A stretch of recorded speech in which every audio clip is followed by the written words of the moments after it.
trovato a tutti i radioascoltatori di Radio Spazio 103 e agli internauti che frequentano il sito www.lavitacattolica.it. Continuano i nostri incontri preelettorali e quest'oggi abbiamo come gradita ospite Isabella De Monte, sindaco di Pontebba, che è una delle candidate per il Partito Democratico e anche reduce una elezione, diciamo, l'ha già vinta perché ha avuto un'importante affermazione nelle primarie del Partito Democratico.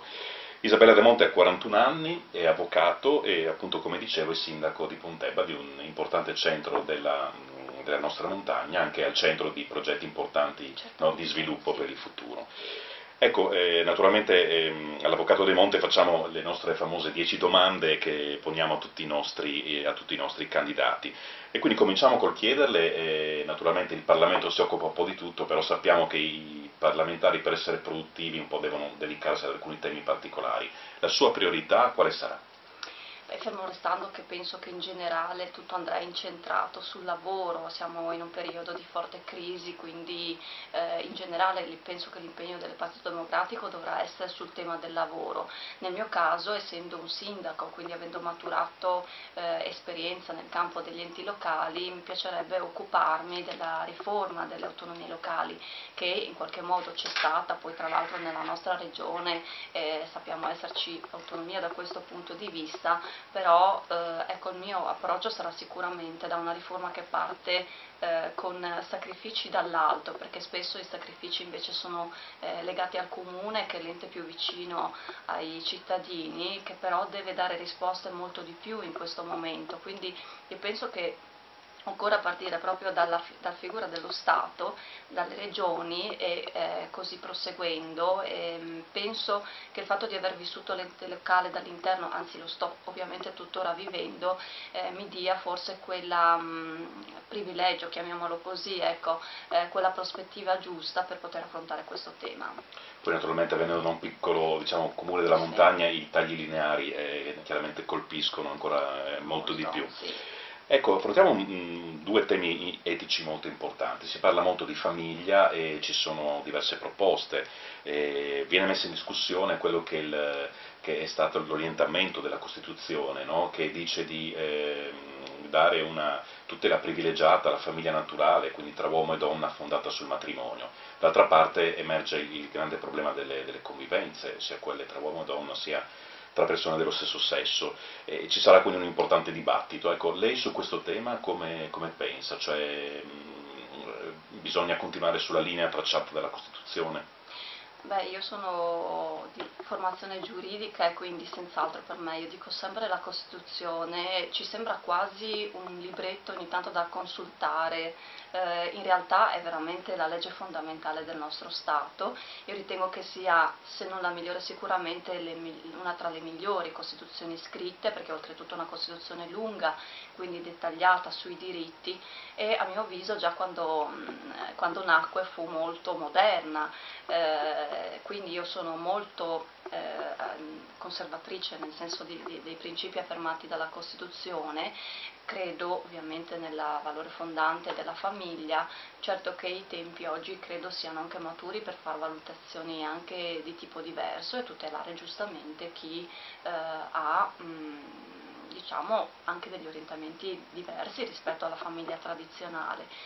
Quindi penso che non ci sia semplicemente tutelare uno o l'altro modello. Io penso che in questo momento, pur considerando che la famiglia è il nucleo fondante della nostra società, ci possa sicuramente essere margine attualmente per la tutela anche di convivenze o comunque ecco, rapporti che sono diversi da quelli che tradizionalmente sono stati tutelati dal nostro ordinamento. Ecco, per capire bene, cioè sullo stesso livello oppure delle formule di tutela differenziata?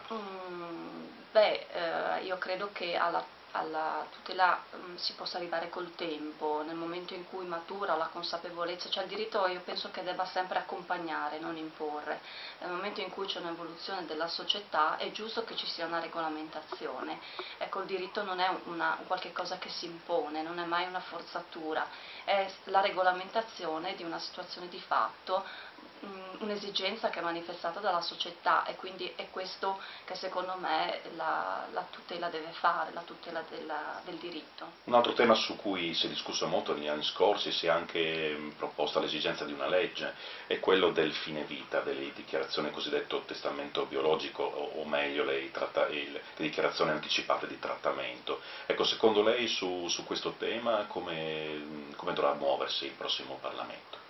Io credo che ci debba essere sicuramente una regolamentazione, sono aspetti talmente delicati che ritengo debbano essere valutati dalla persona stessa, non il meno possibile, ecco, la responsabilità deve essere lasciata da chi sopravvive, e quindi io penso che in questo senso anche qui ci sia la maturità giusta, anche sulla base degli eventi che ci hanno molto colpito, per fare delle riflessioni approfondite, meditate, e che possono portare appunto a decidere quello che sarà poi, diciamo così, il nostro destino. Passiamo ad affrontare alcuni temi molto importanti per la nostra terra. Il primo, lei sicuramente lo conosce bene, è il tema della denatalità, che naturalmente incide fortissimamente. Il Friuli è una delle regioni d'Europa con meno fertilità. E naturalmente è legato a questo il problema del sostegno alla famiglia, cioè ad esempio il Forum dell'Associazione dei Familiari propone al prossimo Parlamento di destinare almeno l'1% del PIL per il sostegno della famiglia. Ecco, su questo tema che tipo di idee, di iniziative porterà avanti? Allora, io credo, anche dalla mia esperienza, dalle persone che conosco, che è vero, l'aspetto economico è importante, però in realtà quello che fa a volte decidere se fare un progetto di vita concreto, nel senso dell'avere dei figli, nasce spesso da una precarietà o meno del lavoro, vale a dire la donna spesso aspetta di avere un lavoro sicuro, perché è necessario che entrambi i genitori lavorino, prima di affrontare un progetto familiare di questo tipo.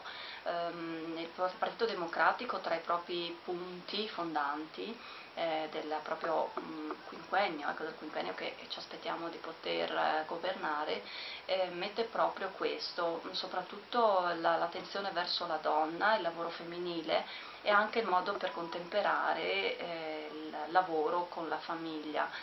Spesso trascuriamo anche l'aspetto dell'innovazione, ad esempio del telelavoro, comunque di tutte le opportunità che l'innovazione oggi ci consentono di mettere in atto nelle realtà lavorative. Quindi penso che la donna meriti anche questa tutela, ovviamente non solo la donna ma la coppia, la famiglia, di incrementare la natalità attraverso una stabilità del lavoro. Il Partito Democratico sostiene, per quanto riguarda la sanità, il sistema del welfare, la prosecuzione del nostro sistema, particolarmente diciamo, universalistico di tutela di questi diritti.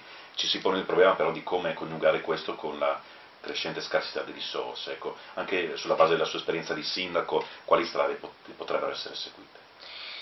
Beh, la sanità e il welfare in generale sono quasi possiamo considerare delle spese insopprimibili. Sappiamo che i bilanci in massima parte sono destinati giustamente alla sanità e al welfare.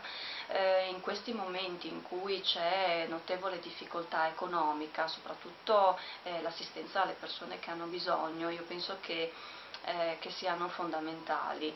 I risparmi nella spesa pubblica si possono trovare, ad esempio prima citavo l'aspetto degli enti locali, quindi dei risparmi sulla spesa pubblica, l'aggregazione di funzioni, ecco, si possono trovare.